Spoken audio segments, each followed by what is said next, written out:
This is our assessment 2 presentation on electrical generators by Jack, Sunil and Robert. A generator produces electricity by rotating a coil through a magnetic field. This causes mechanical energy to be converted into electrical energy, which in turn allows energy to be stored or used to power everyday items such as computers and telephones. A coil is surrounded by north and south pole magnets on each side. This means that the magnetic field of both magnets interacts with the coil, causing it to spin and gain mechanical energy.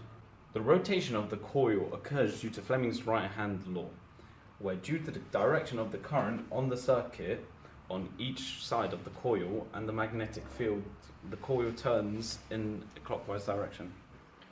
I will be talking about how AC sine waves are produced in an electrical generator.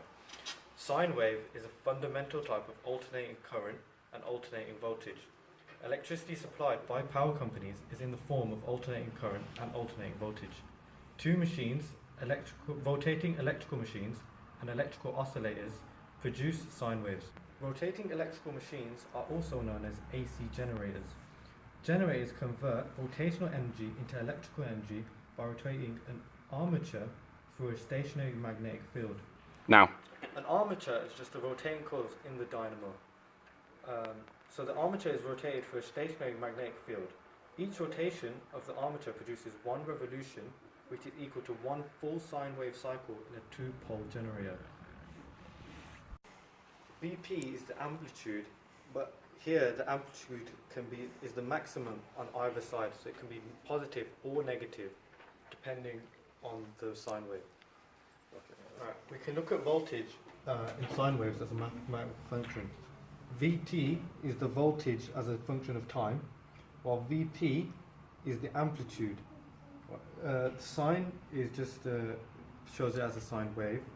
2 pi converts the cycle from the frequency of the cycles from hertz to angular frequency in radians per second. F is the frequency of the sine wave, and t is the independent variable of time, which we measure in seconds, while phi is the phase of the sine wave. And then We can use Faraday's law to calculate the induced EMF, which in this equation is represented by E. As you will see, the induced EMF is equal to negative n, which represents the number of turns in your coil, times by the rate of change of the flux. And of course, as we already know, the flux equals the strength of the magnetic field multiplied by the area that the field is acting on. We can change the frequency and time period of generators quite easily, and as Robert already showed you, this is the basic setup of a generator, except I've added 2 more poles. This will, as you see over here, half the time period that it takes for one revolution to occur, thus doubling the frequency. You can see this as the green line represents my new 4-pole generator, whereas the red line represents Robert's 2-pole generator. And as you can see, in the same time, I've done twice the amount of revolutions. We can change the amount of induced EMF of the generator, as you can see in Faraday's law. Now, we can do this one of 2 ways. We can either simply increase the number of coils, which would, of course, boost your E. Or we could increase the rate of change of the flux against time.